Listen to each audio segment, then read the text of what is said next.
Digha kitchen with village ফুডে সকলকে স্বাগত। বন্ধুরা, আজকে আমি যে রেসিপিটা করব সেটা হচ্ছে ভোলা মাছ, পোয়া ভোলা মাছের আলু দিয়ে কারি পাতা দিয়ে ঝোল। এবার আমি এই ভিডিওটা কিভাবে করছি আপনারা প্রথম থেকে শেষ পর্যন্ত দেখতে থাকুন।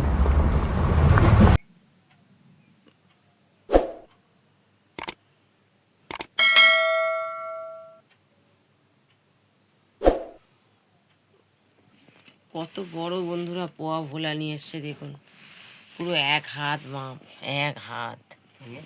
দেখুন মাছটার সাইজ দেখুন, মোটা কত দেখুন, আর হাতের পুরো এতে দেখুন মাছটা, দেখেছেন?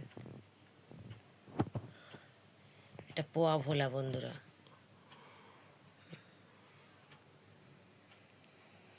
মাছটার হেভি স্বাদ হয়, মাছটা মাছ হয়, পুরো মোটা মাছ।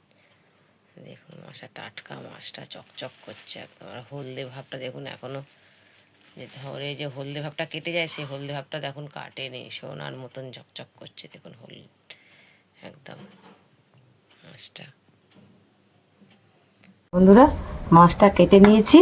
মাছটার মধ্যে দেখুন বন্ধুরা কত বড় একটা পটকা বেরিয়েছে। এই পটকাটার দাম কিন্তু প্রচুর। মাছটা বেশ মাছ দেখুন, থোকা থোকা মাছ একদম। তা মাছটাকে আমি নুন মাখিয়ে ভেজে নিই।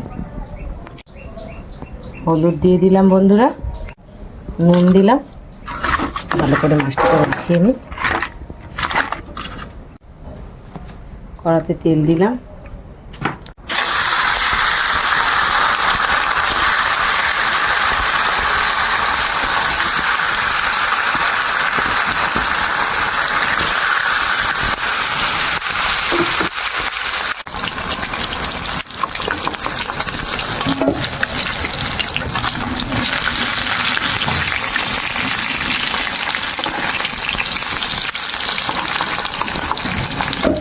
একইভাবে বন্ধুরা আমি সব মাছগুলো এইভাবেই সব ভেজে নেব।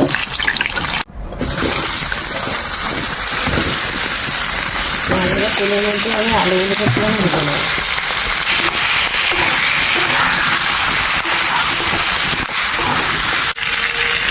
পরিমাণ মতো হলুদ দিলাম, নুন দিলাম একটুখানি,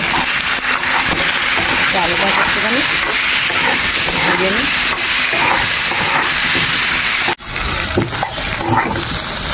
বন্ধুরা আলুগুলো দেখুন লাল লাল হয়ে গেছে, এবার আমি নামিয়ে নেবো। আর সিদ্ধও হয়ে গেছে, চন্দ্রমুখী আলু তো সিদ্ধ হয়ে গেছে।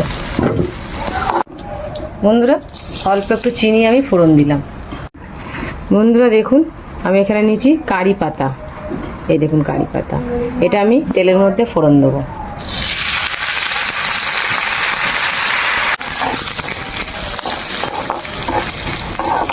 কারি পাতাটা বন্ধুরা লাল হয়ে গেছে, এবার আমি রসুনটা আগে দেবো। রসুনটা লাল লাল হয়ে গেছে, এবার আমি পেঁয়াজগুলো দিয়ে দেবো। বন্ধুরা কারি পাতা দিয়ে আলু দিয়ে এই মাছটাকে আমি দারুণভাবে রান্না করবো, আপনারা দেখতে থাকুন। পরিমাণ মতো নুনটা আমি এখনই দিয়ে দিলাম। আর এখানে আমি আদা কুচিয়ে রেখেছি, কাঁচা লঙ্কা, পাকা কাঁচা লঙ্কা আর টমেটো। পেঁয়াজটা বন্ধুরা পুরো লাল লাল করে আমি ভাজিনি, এর সঙ্গে একেবারে আমি ভাজবো।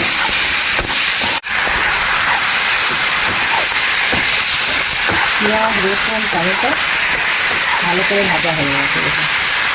আমি কাশ্মীরি লঙ্কা গুঁড়ো দিলাম, এই তরকারিটা ভালো কালার হচ্ছে।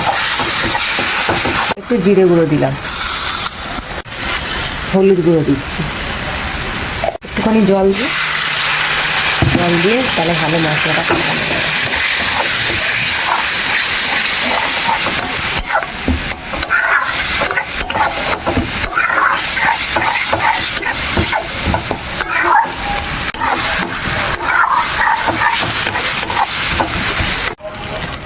ভাজা আলুটা এবার দিয়ে দেবো।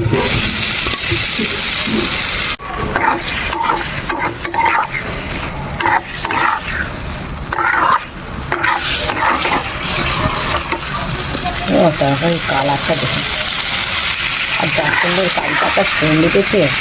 আর ভাজা মাছের তেলের মধ্যে রান্নাটা করছি তো, মাছটা সামুদ্রিক মাছ কিন্তু মাছটা একটু বড়ো সাইজের বলে ভোলা মাছটার টেস্টটাই অন্যরকম। আর পোয়া ভোলা বন্ধুরা খুব মিষ্টি হয়, মাছগুলো খেতেও খুব ভালো। আপনারা সাধারণত খাতা খাতা ভোলাগুলো নিয়ে এসে রান্না করেছেন, খেয়েছেন। এই পোয়া ভোলা একবার নিয়ে এসে রান্না করে খাবেন। গরম মশলা নিয়ে নিয়েছি দেখুন খুন্তির মধ্যে।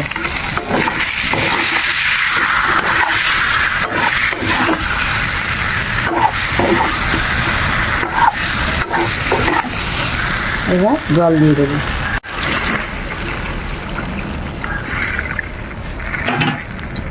আপনারা ভাবছেন যে কতটা মল্লিকা দিয়ে জল দিয়ে দিল, তো একটুখানি ভালো করে ফুটুক, তারপর আমি মাছটাকে দেব।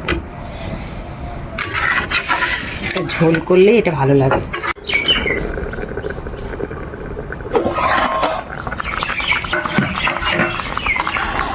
গরম গরম এই পোয়া ভোলা মাছের ঝোল আর ভাত দারুণ লাগবে বন্ধুরা।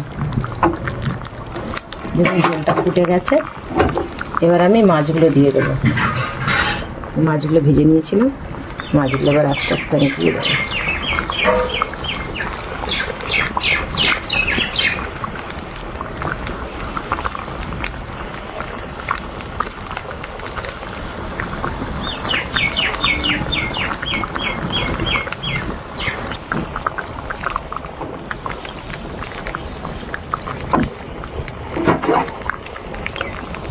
বন্ধুরা কমেন্ট করে জানাবেন এরকম ভোলা মাছের ঝোল কে কে খেয়েছে।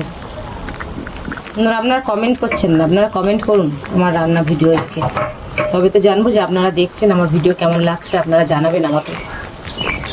আর এই রকম রান্না করতে গেলে আমার ভিডিও অবশ্যই দেখতে হবে। এরকম ভালো ভালো ভিডিও দেখতে গেলে আমার ভিডিওকে, আমার চ্যানেলকে অবশ্যই সাবস্ক্রাইব করতে হবে। আর ভালো লাগলে আমার ভিডিও লাইক করবেন, বন্ধুদের সঙ্গে শেয়ার করবেন, কমেন্ট করতে বন্ধুরা ভুলবেন না। অবশ্যই কমেন্ট করবেন।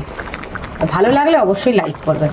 আর যদি ভালো লাগে তা বন্ধুরা এইরমভাবেই যেভাবে আমি রান্নাটা করলাম, কারি পাতা দিয়ে ভোলা মাছের ঝোল, পোয়া ভোলা মাছ, দেখলেন তো মাছটা কত সুন্দর সাইজের। এইভাবেই রান্নাটা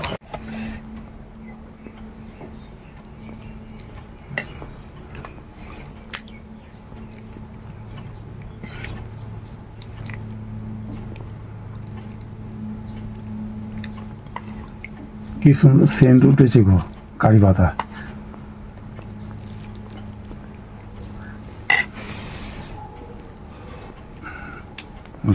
ভোলা মাছ কি সুন্দর সেন্ট উঠেছে কারি পাতার।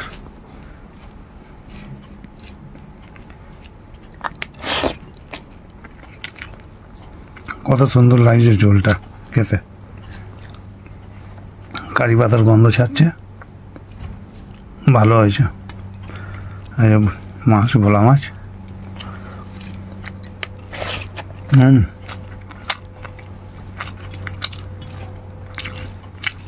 ভালো টেস্ট হয়েছে তরকারিটা। গরম গরম ভাত দিয়ে ভালো লাগছে কি? হ্যাঁ খুব ভালো লাগছে। মাছটাও খুব সুন্দর খেতে, মিষ্টি আছে মাছটা। আর বন্ধুরা আমি যেভাবে রান্নাটা করলাম আপনারা এইভাবেই ঘরে করে খেয়ে দেখবেন। আর আমাকে কমেন্ট করে অবশ্যই কমেন্ট করবেন। আমার ভিডিও দেখে আপনারা অবশ্যই কমেন্ট করে জানাবেন। আর ভিডিওটা দেখার পর একটা লাইক করবেন। দেখা হচ্ছে বন্ধুরা নেক্সট ভিডিওতে আরও ভালো ভালো ভিডিও নিয়ে।